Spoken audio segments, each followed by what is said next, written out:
Assalamualaikum dear student, good morning.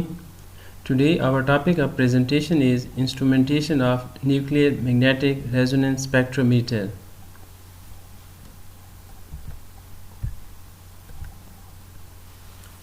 Main component of nuclear magnetic spectrometer, अगर हम इसके main parts देखें कि इसके जो है ना मेजर कंपोनेंट क्या है तो हम इसमें डिस्कस करते हैं. This instrument consist of 8 major parts. First, sample holder, magnetic coils. Third one is permanent magnet. 4, sweep generator. Fifth one, radio frequency transmitter. 6, detector. 7, recorder. And 8 is readout device. अगर इसके हम कंस्ट्रक्शन पे बात करें, इसकी instrumentation पे बात करें तो इसके 3 मेजर पार्ट्स अगर हम देखें तो इसमें आपके पास एक इसका जो सेक्शन है वो कंप्यूटर का है, सेकंड इसका स्पेक्ट्रोमीटर है और थर्ड वन जो इसमें न्यूक्लियर मैग्नेटिक रेजोनेंस में होता है वो सुपर कंडक्टिंग मैग्नेट होता है. अगर इन तीनों पार्ट्स को हम देखें तो आपके पास जो कंप्यूटर है it is A instrument that control and data processing, आपको जो है ना डेटा प्रोवाइड करता है जो आपके पास सैंपल से एब्जॉर्प्शन होती है रेडियो फ्रिक्वेंसी की और उसको स्पेक्ट्रा की फॉर्म में जो हम जनरेट करते हैं with the help of computer.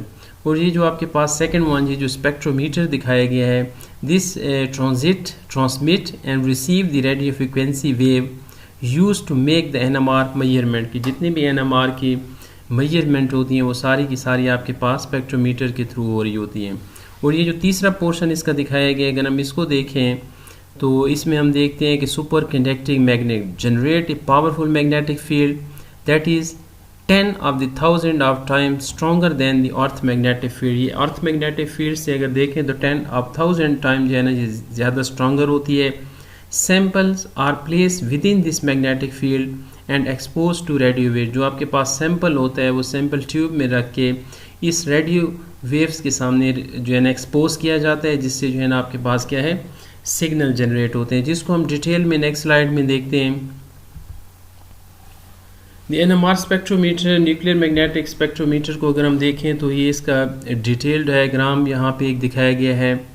ये आपके पास अगर इसको देखें तो ये आपके पास क्या है परमानेंट मैग्नेट है. ये जो आपको ऐसे दिखाया गया यू शेप में ये परमानेंट मैग्नेट होता है. आपके पास ये जो दिखाया गया that is called sample tube. और ये जो सैम्पल ट्यूब होती है ये बोरोसिलिकेट ग्लास की बनी होती है और इसकी जो आपके पास लेंथ होती है वो 15 सेंटीमीटर लॉन्ग होती है और 5 mm डायमीटर की ये होती है. और इसी के अंदर जो है ना सैंपल को ड्यूटेटेड सॉल्वेंट में डिज़ोल्व करके इस ट्यूब में डाला जाता है.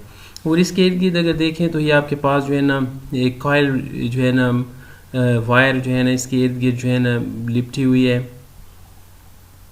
और नीचे अगर हम देखें तो ये जो है ना आपके पास ये जो कॉइल्स दिखाई गई हैं दीज आर मैग्नेटिक कॉइल्स, ये जो आपको नज़र आ रही हैं. और these magnetic coils generate magnetic field when ever current flows through it. जब इसके अंदर करंट फ्लो करता है तो इनके अंदर मैग्नेटिक फील्ड जनरेट होती है. अब इसमें ये जो आपके पास सैंपल जब रखते हैं तो ये जो परमानेंट मैग्नेट होता है इसके दरमियान सैंपल ट्यूब जो होती है वो सस्पेंडेड होती है और स्पिन कर रही होती है. ये जो जब सैंपल ये जो है ना इसके अंदर मैग्नेटिक फील्ड जब आपके पास एक्सटर्नल मैग्नेटिक फील्ड अप्लाई की जाती है तो ये जो है ना उसमें से एब्जॉर्प्शन होती है यहाँ पे. उसको ये जो है ना अगर इसको देखें तो ये डिटेक्टर डिटेक्ट करता है और ये जो है ना RF ट्रांसमीटर से होती है. ये जो RF ट्रांसमीटर है अगर इसको देखें कि यहाँ पे इसका क्या फंक्शन है तो ये आपके पास produce a powerful but short pulse of radio waves. ये जो है ना पावरफुल मैग्नेटिक फील्ड पैदा करता है इन द फॉर्म ऑफ पल्स. और ये जो आपके पास डिटेक्टर है it's helps in determining the signal produce by the radio frequency. ये जो रेडियो फ्रिक्वेंसी से आपके पास सिग्नल होते हैं सिग्नल पैदा होते हैं ये सिग्नल डिटेक्टर उनको जो डिटेक्टर डिटेक्ट करता है और सिग्नल जो है उसको एम्पलीफायर इसके बाद होता है. एम्पलीफायर उन सिग्नल वीक सिग्नल को एम्पलीफाई करता है जो बाद में जो है ना रिकॉर्ड किए जाते हैं. और नेक्स्ट अगर इसमें देखें तो आपके पास से लास्ट वन स्टेप में जो है ना आपके पास क्या है ये रिकॉर्डर है. Recorder records the NMR signal which are received by the detector. जो सिग्नल डिटेक्टर से आ रहे होते हैं जो बाद में एम्पलीफायर उनको एम्पलीफाई करता है वीक सिग्नल को, उसके बाद रिकॉर्डर उनको रिकॉर्ड करता है और रीडआउट डिवाइस से आपके पास ये जो रेडियो फ्रिक्वेंसी सिग्नल्स होते हैं these are appeared in the form of NMR spectra. तो ये जो आपको दिखाया गया ये इसका जो है ना एक डिटेल डायग्राम है। अगर हम इसका एनएमआर का जो है ना क्रॉस सेक्शनल देखें कि ये जो है ना एनएमआर को अगर देखें कि इंटरनली इसमें क्या होता है, तो इसमें जो है ना दो डिफरेंट किस्म की जो है ना गैसेस भी इस्तेमाल हो रही होती हैं, जिसमें आपको देखें इसमें जो है ना हीलियम जैकेट आपको दिखाया गया। ये जो आपको दिखाया जा रहा है, ऐसे समझे कि इसका अगर हम एक क्रॉस सेक्शनल एरिया लें तो ये आपके पास ये सैंपल है जिसके अंदर हमने ये सैंपल ट्यूब को रखा हुआ है, ये आपको जो है ना जो नज़र आ रही है। उसके बाद ये जो आपको थोड़ी येलो से नज़र आ रही हैं दाने दाने, ये आपके जो है ना ये परमानेंट मैग्नेट हैं। ये आपके पास प्रॉब है जिसको हम प्रॉब कहते हैं, इसी के अंदर जो है ना सैंपल ट्यूब को जो है ना रखा जाता है। और ये जो आपको ब्लू कलर की दिखाई गई है दैट इज़ हीलियम जैकेट। इसके इस साइड पे जो है ना सबसे पहले हीलियम जैकेट होती है, फिर हीलियम जैकेट के ऊपर अगर आप देखें तो एक और जो है ना आपको लेयर नज़र आ रही है दैट इज़ नाइट्रोजन जैकेट। अगर हम इनको देखें कि इनका फंक्शन क्या है, तो helium liquid is required to cool down the NMR magnet. जो एनएमआर का जो मैग्नेट होता है इसका जो बेसिक फंक्शन होता है हीलियम जैकेट का, to cool down the magnet, and the liquid nitrogen can be use to absorb heat from the outside the magnet.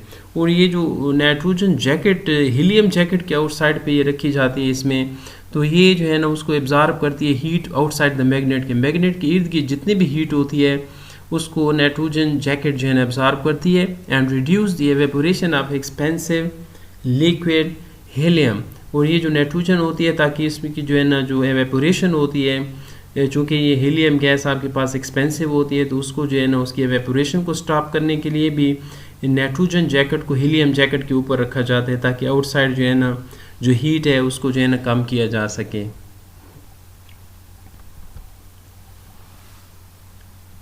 This instrument consist of 8 major parts. और अगर इनका हम फंक्शन देखें कि ये जो है ना आपके पास है ये जो पार्ट्स थे एनएमआर के जो यहाँ पे दिखाए गए हैं, एक एक करके अगर हम उनका देखें तो इन एक एक का भी जो है ना फंक्शन आपको दिखाया गया है। तो सैंपल ट्यूब, अगर फर्स्ट ऑफ ऑल हम सैंपल देखें तो जब आप किसी भी कंपाउंड का सैंपल बनाते हैं तो सैंपल सबसे पहले जो है ना सैंपल ट्यूब में डाला जाता है जो बोरोसिलिकेट ग्लास की बनी होती है, और इसको जो है ना प्रॉप के अंदर रख दिया जाता है, इस पर एक्सटर्नल मैग्नेटिक फील्ड अप्लाई की जाती है। सैंपल ट्यूब की अगर हम बात करें, it is a borosilicate glass tube which is 15 centimetre long and 5 mm in diameter, and it is place between the pole of the magnet. जो परमानेंट पोल होते हैं मैग्नेट के उनके दरमियान इसको क्या है सस्पेंड किया जाता है।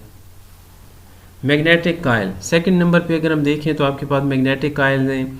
Magnetic coil generate magnetic field when ever A current flows through it.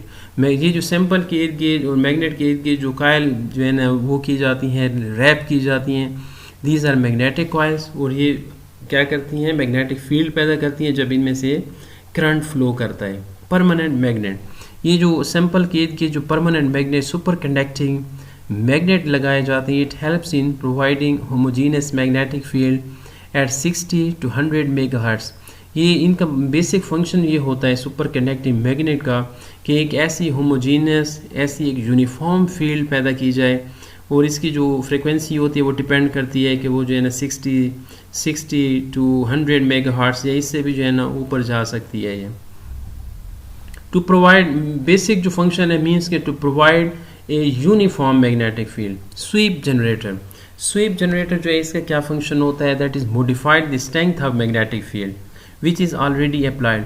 जो आप स्ट्रेंथ अप्लाई कर रहे होते हैं कि जो आपने एक्सटर्नल मैग्नेटिक फील्ड अप्लाई की है तो उसकी स्ट्रेंथ को मॉडिफाई करते हैं according to the shielding and deshielding proton. उसको जितनी एनर्जी चाहिए होती है, जितनी मैग्नेटिक फील्ड चाहिए होती है, कम या ज़्यादा, तो ये स्वीप जनरेटर उसको मॉडिफाई करते हैं। Modified the strength of magnetic field which is already applied.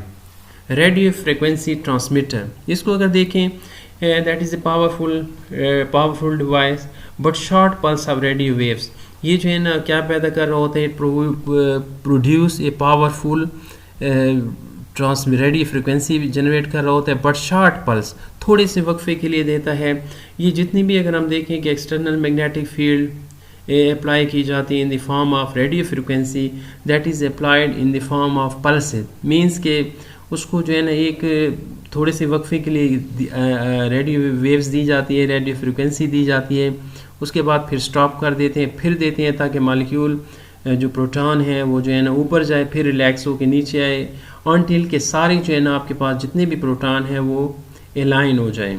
Detector, it helps in detecting, determining signal, it helps in recording signal produced by the radio frequency and these signal then amplified by the amplifier। चूँकि भी weak signal होती हैं some time जब आप record कर रहे होते हैं, जो डिटेक्टर रिकॉर्ड करता है, तो जो डिटेक्टर वीक सिग्नल रिकॉर्ड करता है उसके बाद जो रेडियो फ्रिक्वेंसी से पैदा होते हैं, इसके बाद एम्पलीफायर उन सिग्नल को मज़ीद एम्पलीफाई करता है ताकि रिकॉर्डर के बाद अच्छी जो है ना वो इंटेंसिटी आए। Recorder records, it records the NMR signal which are received by the detector. Signals से जो डिटेक्टर से सिग्नल आते हैं that is amplified by amplifier and then recorded by a recorder. Read out system जो होता है ये कंप्यूटराइज सिस्टम होता है, a computer that record the data in the form of spectra. तो रीड आउट डिवाइस जितना भी डेटा आ रहा होता है डिटेक्टर से, एम्पलीफायर से रिकॉर्ड करता है, और जो रीड आउट डिवाइस होता है ये appear in the form of NMR spectra.